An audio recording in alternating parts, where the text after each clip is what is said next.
forgive you, but that don't mean I'm gonna allow you back in my life. I know exactly who you are. You gotta watch who you talk to, and you gotta watch who talk to you, because words are seeds. You can't let anyone speak into your life.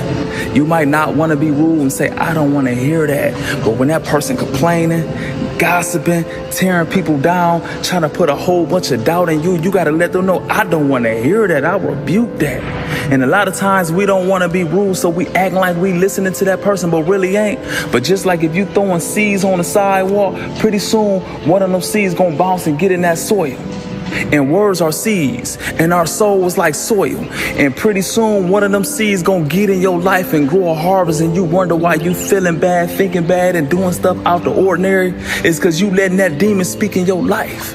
So you gotta watch who you talk to, and you gotta watch who you let talk to you, because words are seeds for real. We try to force someone to mess with us. We try to force someone to believe in us who would never believe in us. We try to force someone to like us who would never like us. And we sitting there forcing ourselves on people instead of being with a person who understand our uniqueness, who see our gifts, and who want to work with us, and we can help them and they can help us, and we can flourish together instead of trying to win approval from someone who would never approve of you.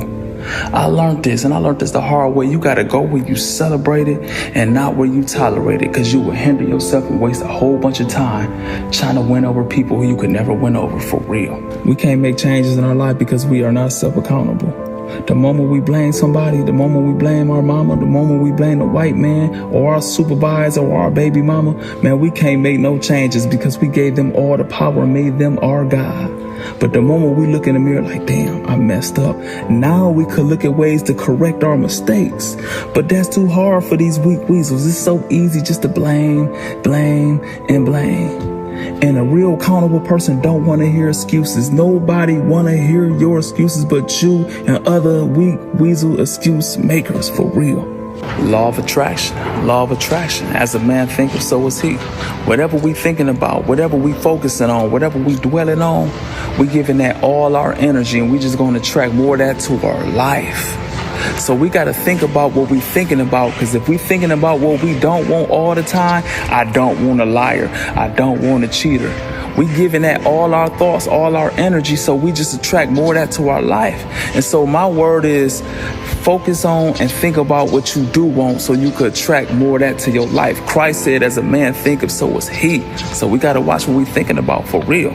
I learned, man, just go by actions. Just focus on actions. Don't even listen to the words. People will flatter you and tell you anything. People are so full of shit, they won't even tell you no, knowing damn well they ain't on what you want, but they'll keep leading you on, and you just wasting a whole bunch of time listening to them make every excuse why they can't do what they say they gonna do. And so one thing I learned, man, if you really want to do something, you'll find a way. And if you don't want to do something, they'll find an excuse every single time. And so just take people on their actions, because people will tell you anything and waste a whole bunch of valuable time. That's priceless, for real. I believe in the golden rule. Doing to others as you want done to you. Treat people how you want to be treated. We call it karma, but in the spirit world, it's the golden rule. We think spirituality is something deep, but spirituality ain't nothing but sowing and reaping. Whatever you do, you get this. If you think this, you get this. If you speak this, you get this. If you do that, you get this. It's just sowing and reaping. And so we walk around talking about what we don't eat, what we don't wear, all these funny sayings, but how do you treat people? And that's spirituality at its purest form. Doing unto others as you want done to you, for real. One thing I learned, man, when you're trying to be the best version of yourself, you can't go tit for tat with a low-level thinking person, with a low-frequency person, because you would have to lower your frequency. You had to lower your thoughts. You had to lower who you are, kill what you stand on to match the energy of that person. And guess what? When you lower yourself, man, you not even that person no more. You not the best version of yourself, because you killed the best version of yourself to match this lower-level person. So when I say walking in your purpose or on the road to greatness or being the best version of you, do not match energy with a low-level thinking person, for real. Lead with respect. Be a respectful human being, because having a good attitude will take you way further in life than a good grade point average. Treat a homeless man with the same respect you would treat a billionaire. If you walk in a room, speak. If you bump into someone, say excuse me.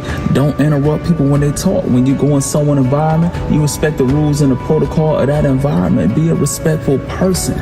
Because one thing I learned, Connections will take us where we want to go, and we can't get where we want to go without the right people.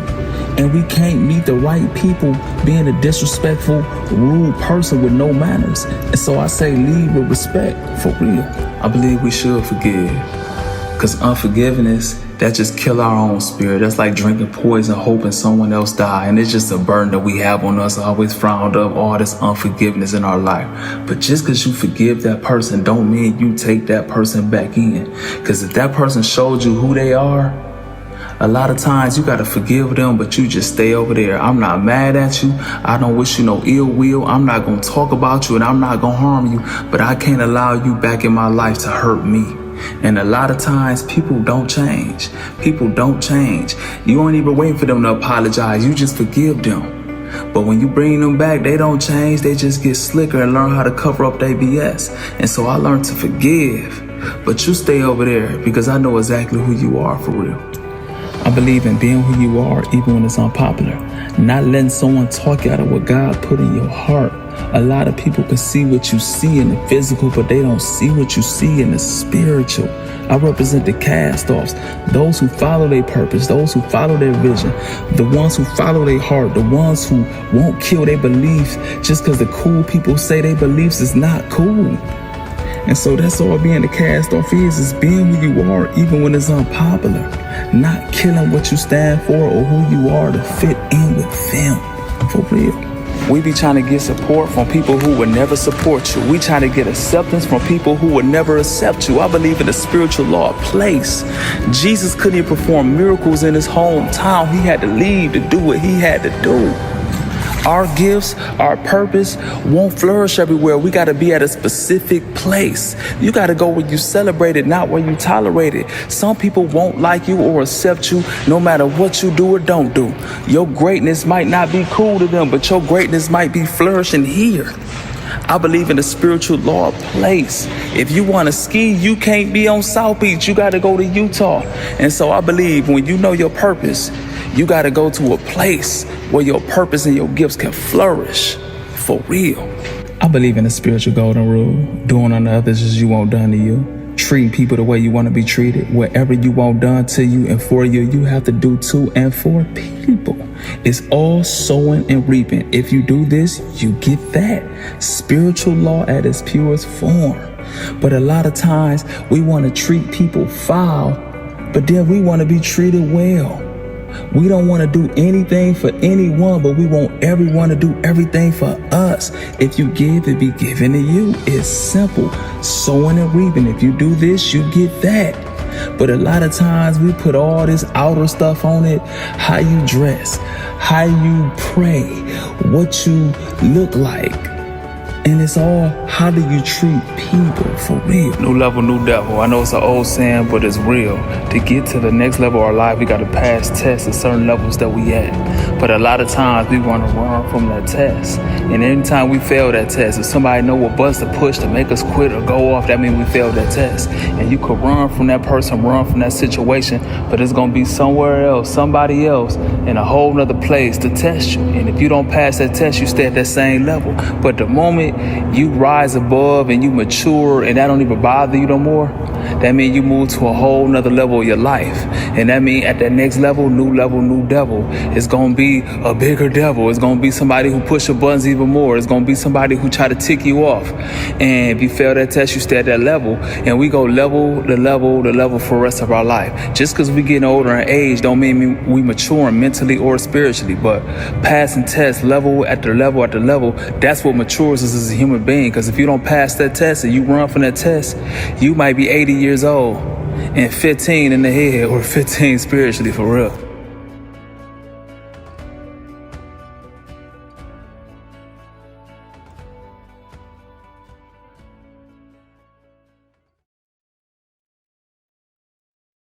A lot of times we want God to change our problems and God using our problems to change us. I look at our problems like the weight room. You might have a specific amount of weight you trying to lift and it might be hard. You're struggling with it. You're struggling with it every single day. But if you keep going, it's going to get easier. That weight ain't going to change. You just got stronger. And that's like our problems. You keep going through it every single day and just keep pushing and pushing. That problem might not change, but it got easier. Not because the problem changed, because you got stronger. And so problems is opportunities for us to get stronger, but we begging and hoping that that problem would change, and that problem is here to change us. For real. Love is an action. Like is a feeling. If you love something, the decision is made to do it. If you love basketball, the decision is made no matter how you feel to practice and work on your craft every single day. When you like it, you only do it when you feel like doing it. When you love your child, the decision is made. I have to take care of you every single day. When you like your child, you be bothered with your child when you want to be bothered, when you feel like being bothered.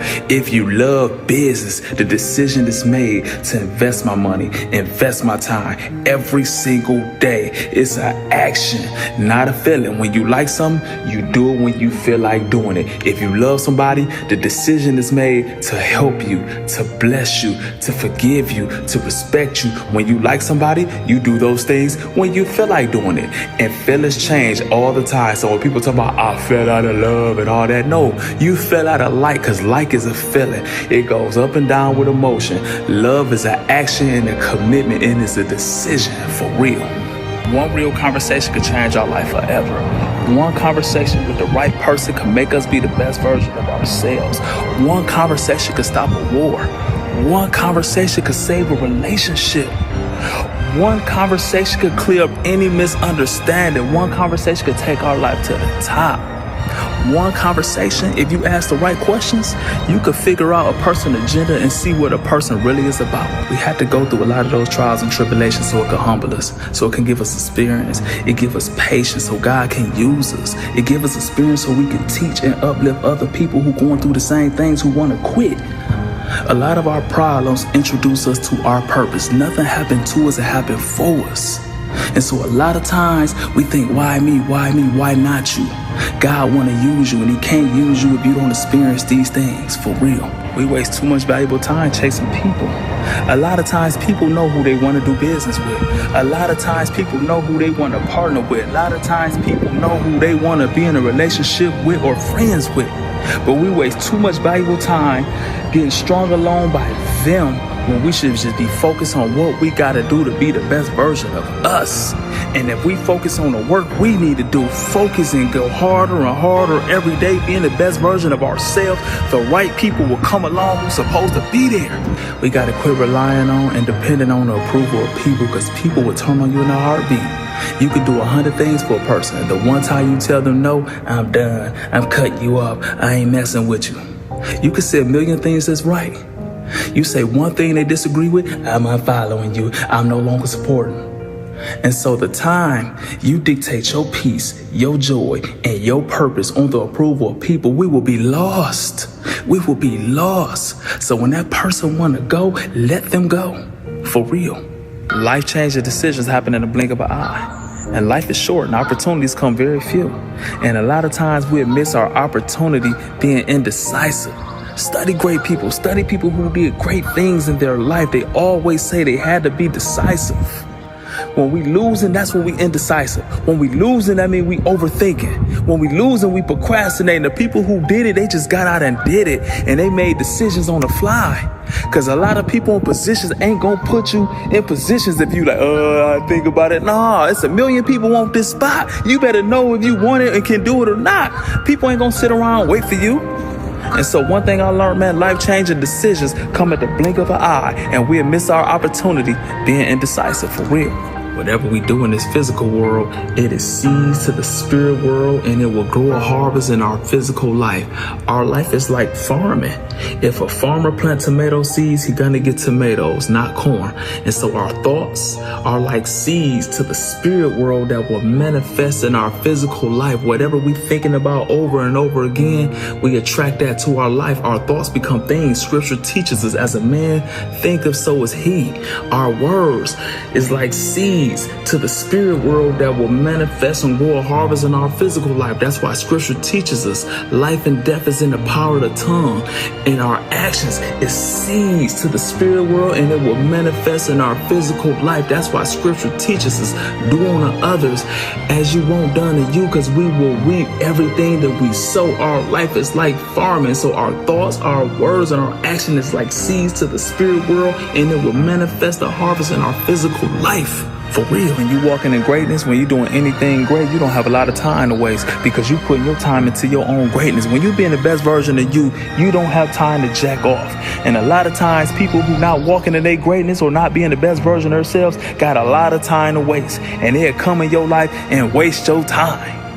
And so when you being the best version of yourself, you got to pick and choose wisely who you spend your time with, because a lot of people don't value your time. And when you great or you practicing greatness, your time is the most valuable thing you have, and you can't waste it, because you putting your time into your greatness to be greater. And so somebody come along who don't see your greatness, and so they'll waste all your time, and you done gave the most valuable thing you have to them for them just to waste and jack off. For real. Everybody make the most out of today.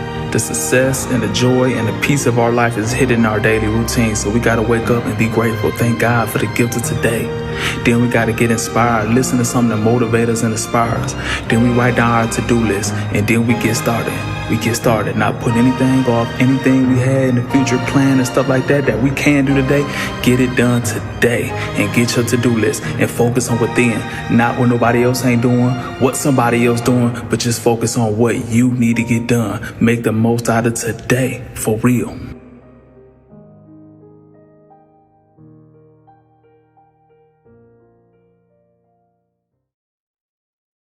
When a person show you who they are and y'all part ways, man, cut those ties, man. Let them people go. You could love them, but you gotta love them from a distance. Because a lot of times we'd miss a person, bro. Somebody we was actually cool with, and we'd think they changed, and they'll tell us they changed. And we'll bring that person right back in, and they do the same thing over and over and over again. And they'll tear down what it took you years to build.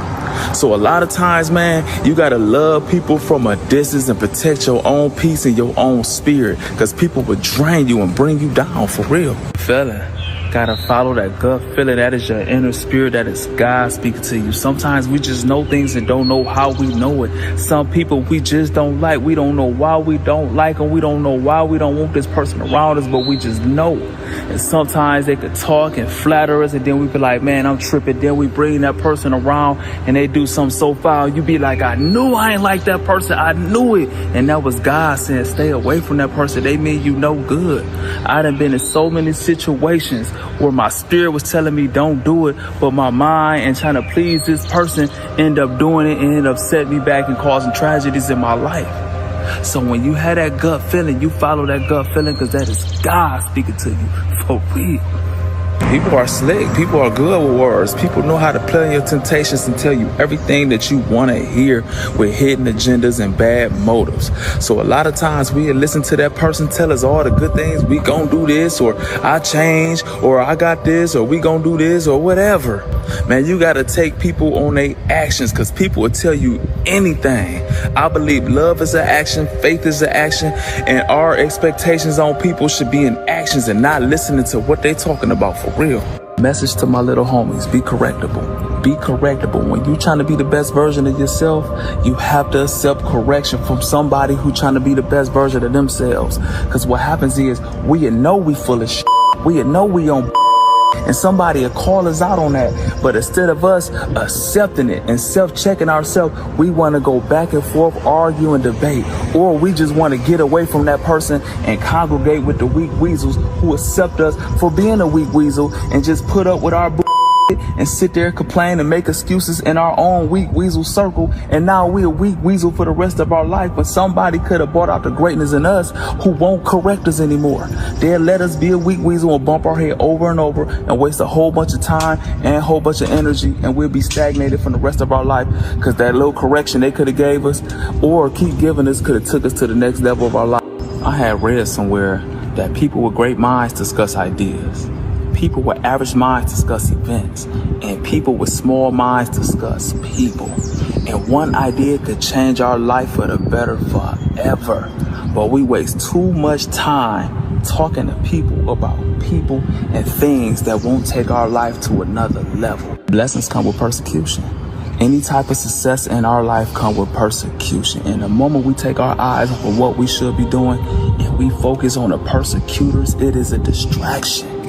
The moment we ask or try to see why the person throwing stones, and we go back and forth with them, it would distract us. It will block our own blessings. And so a lot of times when you walk into your greatness and being the best version of yourself, you cannot go back and forth with the people throwing stones or the people persecuting you for real. We got to watch who we let in our inner circle. People come around you and play on your temptations, say all the right things, do all the right things, and in 1 second they can destroy what it took you years to build. One monkey can stop a show. One bad apple can ruin a whole bunch. And one weak link in the chain could break the whole chain. And a lot of times we bring this person in, confide in this person, give them responsibility and access to everything. And they didn't even have your best interest, and they would tear everything it took you years to build down. So we gotta watch who we confide in, and we gotta watch who we let in our inner circle for real. One thing I learned this the hard way. You cannot allow an old flame to burn us twice. And I'm not just talking about a relationship, but I'm talking about a friendship. I'm talking about a partnership in business. A lot of times we do business with a person and they burn us over and over and over again. And then we separate from them, and then we just remember all the good work they did, all the good times, and then we go back years later and be like, damn, that's why I ain't deal with that person no more. Or even if we leave our hometown and we start missing our loved ones, missing our people, then we go back like, damn, that's why I left there. Or we even deal with a person in our past, like in a relationship, and then we go back because we think about all the good moments and the good times, and we be like, damn, that's why I don't deal with that person. So a lot of times we go back to situations and then we realize that's why I left those situations.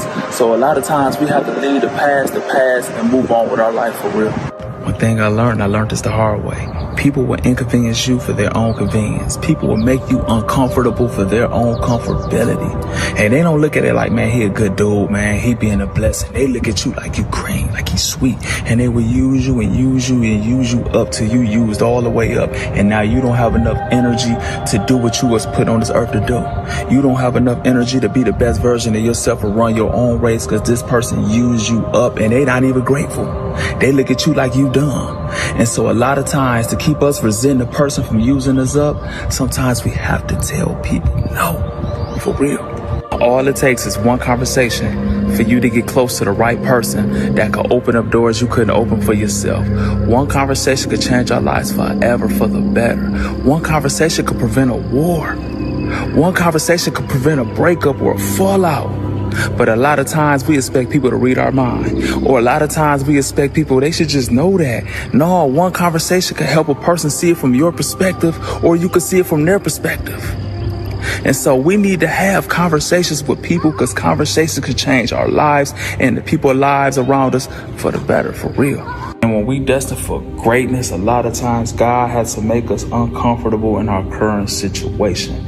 I was reading somewhere when baby eagles in a nest, the mama eagle rearrange the nest and start putting sticks in, so when the baby eagles start growing and start getting poked and get uncomfortable and make it want to get out the nest.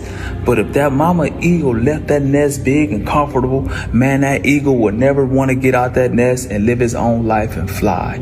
And so a lot of times we be in jobs or around people and we don't supposed to be there anymore. So it get real irritating, get real hard, and that's just the situation, being uncomfortable. We outgrew it. And a lot of times if we comfortable and stay comfortable in that situation, we would never leave it. So a lot of times discomfort be a blessing for real. Whatever we do in this physical world is seeds in the spirit world that manifest in our physical life. Our words are like seeds. It's just not no sounds coming out of our mouth. It is seeds to the spirit world that manifest in our physical life and grow a harvest. That's why scripture teaches us life and death is in the power of the tongue. Our thoughts is just not something going on in our head. Our thoughts is seeds to the spirit world that manifest in our physical life. That's why scripture teaches us, as a man thinketh, so is he. Our actions is like seeds to the spirit world that will manifest in our physical life. That's why scripture teaches us whatever we do in this world, we will get back. We call it karma or the golden rule. That's why we treat people the way we want to be treated. So everything we do, our thoughts, our words, and our seeds will grow in our life. Whatever we do, we will get back. If you plant corn seeds, you're going to get corn. You're not going to get tomatoes. So if your thoughts, your words, and your actions is always negative, negativity going to grow in your life. Everything we do is seeds, and it will grow a harvest in our physical life for real. I always say God gave me a gift, and it's called today, because I done laid on my deathbed. I got stabbed in my stomach and in my chest. I was in the hospital a very long time, flatline. A lot of people ain't think I was going to pull through. And so when I pulled through, I realized today is a gift. When I was laying on my deathbed and I went over my life, I couldn't think about nothing but these riots I was in. And so when I said, if I survive this, I'm going to live different, I'm going to think different, and I'm going to be different. I'm going to really walk in my purpose. And I got a second chance knowing that today is a gift. And that's why I always say God gave me a gift, and it's called today. It is a blessing for real. Man, we got to go through certain things. We got to go through all the BS, all the chaos, just so it can humble us. So when other people go through certain things, we won't snub our nose to it, just so we can look at things from other people's perspective. That's how we gain our wisdom, from experience, and we don't get experience if we don't go through certain things. But we don't want to go through nothing. We so busy, oh, pray it away, or Jesus, take it away, or God, take it away. No, we should ask for God's grace to go through that trial, tribulation gracefully, and ask for his wisdom so we can learn the lessons out of the stuff we going through. But we want to pray everything away and quit and give up and run from our problems. And our problems is there to promote us for real. We be trying to get support from people who would never support you. We try to get acceptance from people who would never accept you. I believe in the spiritual law of place. Jesus couldn't even perform miracles in his hometown. He had to leave to do what he had to do. Our gifts, our purpose won't flourish everywhere. We got to be at a specific place. You got to go where you celebrate it, not where you tolerate it. Some people won't like you or accept you no matter what you do or don't do. Your greatness might not be cool to them, but your greatness might be flourishing here. I believe in the spiritual law of place. If you want to ski, you can't be on South Beach. You got to go to Utah. And so I believe when you know your purpose, you got to go to a place where your purpose and your gifts can flourish for real. Fool me once, shame on you. Fool me twice, shame on me. And too many times we see someone else bull stuff and we'll take them back in. And a lot of times people don't change. When you discover someone BS and you point it out to them, we think they'll change, but they just get slicker. They just know how to throw perfume on their BS or cover it up. And then we can't even see it, and we still got that person in our inner circle who got their own agendas who gonna bring us harm. And so when you see that BS and you let them back in, shame on you, for real. Not only do we gotta watch what we eat, we gotta watch what we speak, because our words can do more detriment in our life than any hater or any critic, for real. If we keep telling ourselves we sick and tired, man, words produce thoughts and thoughts produce things. We just gonna get more sick and tired. If we using our words to complain about, we gonna get more to complain about. But if we use our own words to build up, our own words to show gratitude, we gonna get more stuff to be grateful about. So our words are like seeds, and if you speak in negative things, you're not going to get anything positive. So not only do we got to watch what we eat, we got to watch what we speak, for real. Give and it will be given to you. But a lot of times we don't believe that, because the person we gave to, they burnt us. And we expected something back from the people we gave to, but that ain't how this spiritual law work. We gonna get our blessing when we least suspect it, from someone we least suspect it from. That's sowing and reaping. Wherever we do, we will get back. And so when we be a blessing to help someone, we will be blessed and will be helped. But we don't believe it because it don't happen when we expect it or from the people we expect it from. But give and it will be given to you for real. Just showing that we grateful and showing gratitude, we'll get more stuff to be grateful and having gratitude about. Just imagine when you give to someone and they ungrateful, they don't show you any gratitude. You don't want to give to that person again, but you can get the smallest thing to a person and they so grateful and showing gratitude, it make you want to bless them again. And just imagine we always complaining about stuff we got and God then blesses and we still complaining. Man, God don't want to bless you no more. You ain't even appreciating the blessings I gave you. And so a lot of times us showing gratitude could take us a long way in our life for real. One thing I learned, and you probably won't never learn this in school or at home, but being a likable person will open up way more doors than what you know for real. A good attitude will take you way further in life than your grade point average. Just having good manners will get you connections that your skills or your talents probably won't ever get you. And I learned we are one person away from everything we